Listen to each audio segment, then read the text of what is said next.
வணக்கம் மக்களே, இந்த வீடியோவில் என்ன பார்க்க போகிறோம்னா இபிஎஃப்ஓ பென்ஷன், அதாவது பார்த்தீங்கன்னா ஒரு மாதம் சம்பளத்துக்கு நமக்கு எவ்வளோ பென்ஷன் அமௌண்ட் கிடைக்கும் அப்படிங்கிறத பற்றி தான் இந்த வீடியோவில் பார்க்க போகிறோம். இது பார்ட் 2 வீடியோ. நம்ம சேனலுக்கு யாராவது புதுசாக வந்திருந்தீங்கன்னா மறக்காமல் நம்ம சேனலை சப்ஸ்கிரைப் பண்ணி பெல் ஐக்கானை கிளிக் பண்ணி வச்சுக்கோங்க. இந்த வீடியோக்கு ஒரே ஒரு லைக்கை மட்டும் கொடுத்துருங்க. வாங்க வீடியோக்குள்ளே போகலாம். பார்ட் 1 பார்க்காதீங்க, பார்ட் 1 பார்த்துட்டு வந்துடுங்க, அப்போ தான் என்னென்னு புரியும். இது பார்ட் 2க்கான வீடியோ.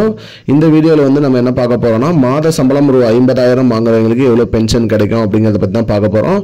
அது மட்டும் இல்லாமல் பென்ஷன் எப்படி கால்குலேஷன் பண்ணுறது அப்படிங்கிறத பற்றி தான் பார்க்க போகிறோம்.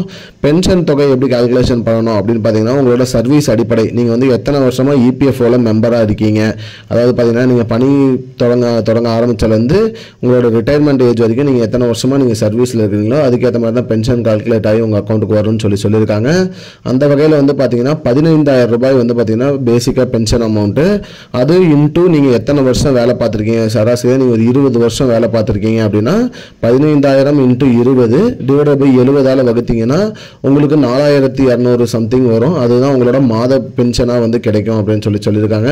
இதுவே அதிகபட்சம் வந்து பார்த்தீங்கன்னா 30 வருஷம் சர்வீஸ் பண்ணியிருக்காங்க அப்படின்னு பார்த்தீங்கன்னா அதே 15,000 இன்ட்டு 30 டிவைட் பை 70, அதாவது 15,000 இன்ட்டு 30 டிவைட் பை 70,000 போட்டிங்கன்னா உங்களுக்கு வந்து 6,900 சம்திங், அதாவது கிட்டத்தட்ட 7,000 ரூபாய் கிட்ட பென்ஷன் வரும்னு சொல்லியிருக்காங்க.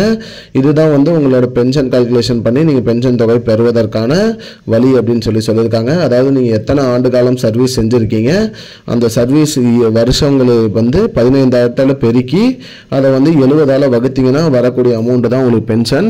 இது 20 to 30 வருஷத்துக்குள்ளே பார்த்தீங்கன்னா சராசரியாக ஒரு 4,500லேருந்து 7,000 ரூபாய் வரைக்கும் கிடைக்குன்னு சொல்லியிருக்காங்க. இதுதான் மக்களே இப்போதைக்கு வந்த முக்கியமான பயனுள்ள தகவல். இது போன்ற பயனுள்ள தகவலை தெரிஞ்சுக்கொள்ள நம்முடைய சேனலை மறக்காமல் சப்ஸ்கிரைப் பண்ணி வச்சுக்கோங்க. இந்த வீடியோவை உங்கள் ஃப்ரெண்ட்ஸ் அனைவருக்குமே ஷேர் பண்ணிவிடுங்க. நன்றி மக்களே, இன்னொரு வீடியோவில் சந்திப்போம். I don't understand your jokes, man. Because it's not a joke.